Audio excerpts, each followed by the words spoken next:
Last night, Portland police cracked down on violent behavior just one night after the fatal shooting in downtown Portland. And late this afternoon, the medical examiner identifies the man who was shot and killed as 39-year-old Aaron Danielson from Portland.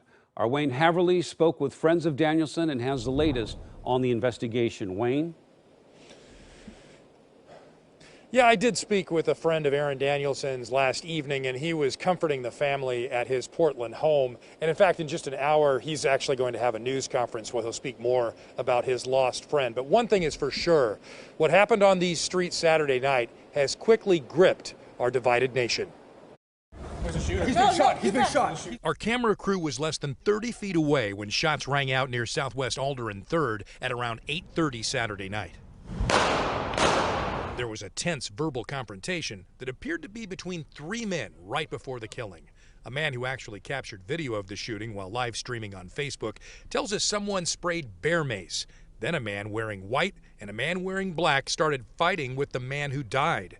In this grainy video, the man wearing white appears to be in a shooter's pose, but Justin Dunlap says he's not sure who pulled the trigger. As far as the shooting, I couldn't see a muzzle flash. I couldn't see which person it came from.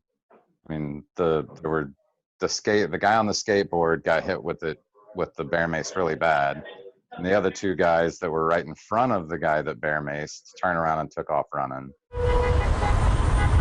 The fatal shooting happened just hours after several thousand people gathered for a pro-Trump rally at Clackamas Town Center. All the negativity we've been seeing lately on there, overrated, and now we're here to make a stand just like they can. Some from that rally rolled into downtown Portland, where far-left counter-protesters and Black Lives Matter supporters had started to gather. What? Get back in your car, dude. Pull the flag out. What you gonna do? There were several confrontations that included mace and paintball guns over a several-block area. It actually appeared this tense situation downtown had started to break up and calm down, and that's when the fatal shots were fired.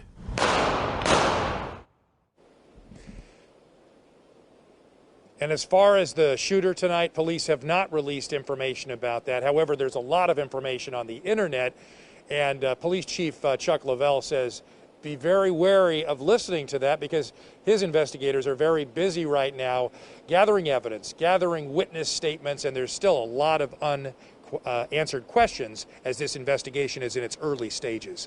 Back to you. Okay, Wayne Haverly reporting from downtown.